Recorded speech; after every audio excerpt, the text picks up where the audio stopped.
ladies and gentlemen, welcome back. I'm sorry this video's a little bit late, but I got swept up in something fun, which is Dungeons and Dragons.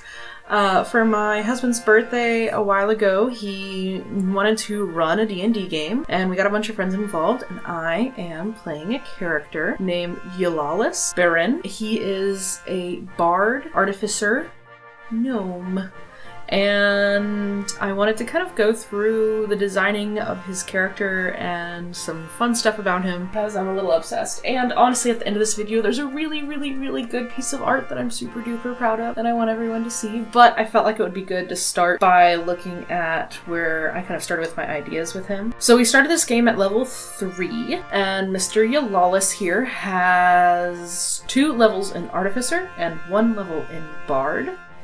He is a stoutish gnome with thick, fat carrot curls. Not sausage curls, carrot curls. Kind of dreadlocky, orange locks. He is the son of a famous furniture maker for small people, Schifferobe Stan. And he didn't want to follow in his father's footsteps. Instead, he wanted to take the skills that he learned in carpentry and do something much more magical with them.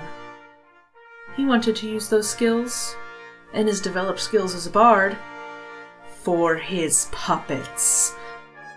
I have had a lot of fun with this guy because he's obsessed with puppets. His big drive in life is to create the most fantastical, magnificent puppet show story anyone has ever seen. And that's part of the reason why he's adventuring to one-up his puppet skills and to, and more so, to write down stories and develop his true calling of giving puppet shows. Yes. So in general, he's got skills in Arcana and Performance and Sleight of Hand, a little bit in survival and investigation, history, deception, a couple things, just to give him some skills there.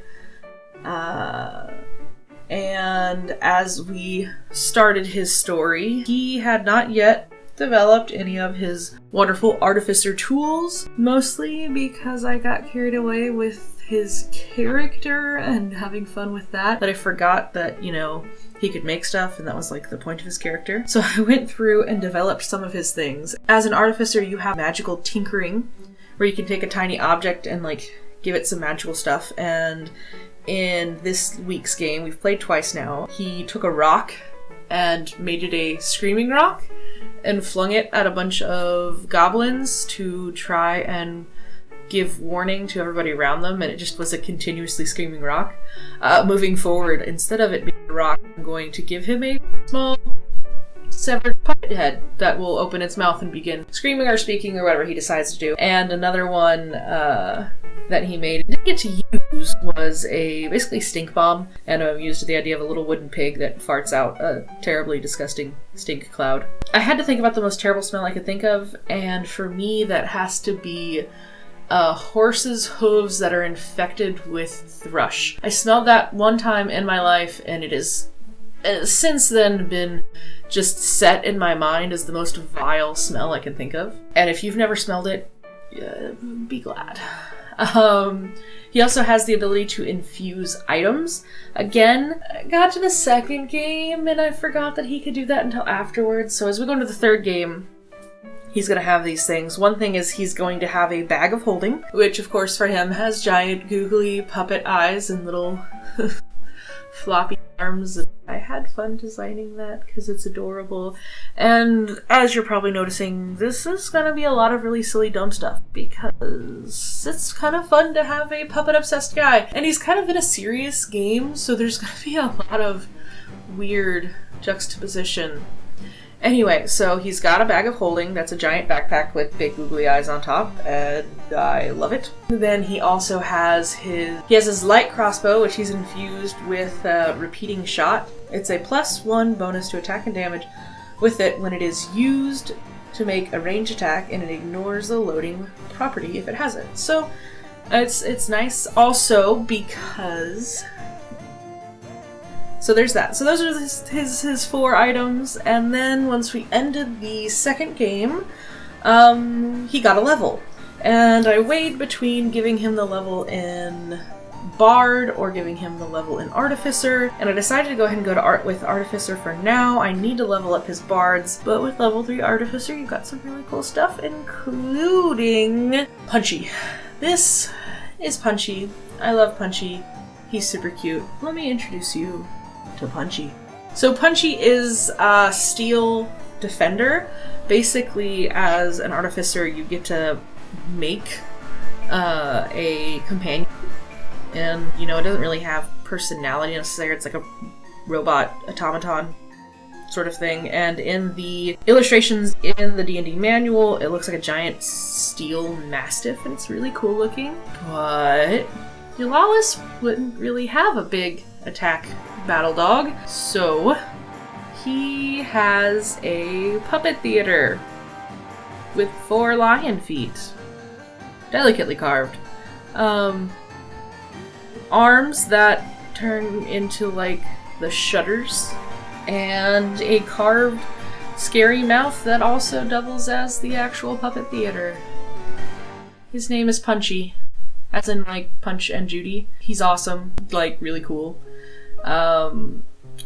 So Steel Defenders are super cool because they have, like, intense perception, and they're super strong, and, like, they're immune to being charmed or exhausted or poisoned. Like, literally can't be surprised because it's like a robot. Can attack. Basically, it's a melee weapon attack, +4 to hit, reach of 5 feet, and 1 target you can see, and it's a 1d8 +2 force damage. So that's pretty cool. And it can repair itself or other thingamajigs. So that's also really cool.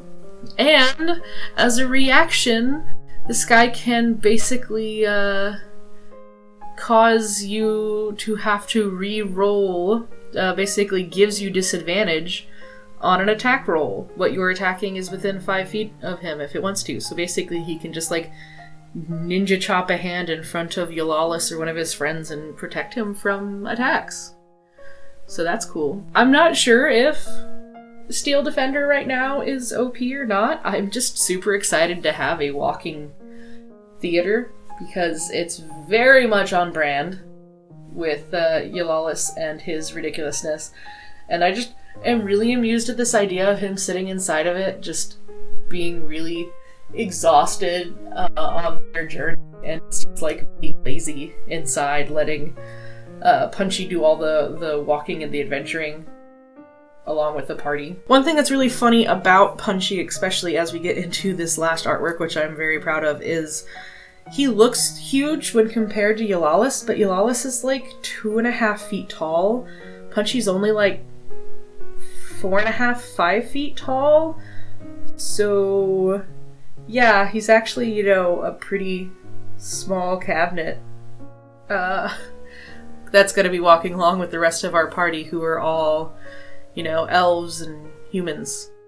So yeah, that'll that'll be fun. Sorry for gushing about my character. More than anything, I just wanted to talk about kind of the development and the fun of a bard/artificer character. I can't say artificer, it sounds funny in my mouth. But not only am I playing a game, but I'm actually going to be running a game. As I record this, I'm kind of preparing for the game I'm going to be running tonight. I'm going to be running Horde of the Dragon Queen with a bunch of ladies from work. We're calling it Dungeons and Dames, and in this process I've made a bunch of tokens and some, like, debris and other things for maps, and I'm actually going to be posting these when I get a chance on my Patreon for my patrons to download and print as they want. And honestly, as I continue this game, I'll probably be making a lot more and uploading more. So if you want access to these and other things, become a patron.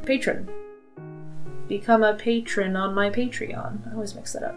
And with that, I want to thank my patrons: Mom, Jamie, Hans, Dad, and Kaze Mog. Kaze X Mog. Kaze, thank you. Thank you very much, ladies and gentlemen, and I guess I'll see you guys next time. Bye. Also, wash your hands.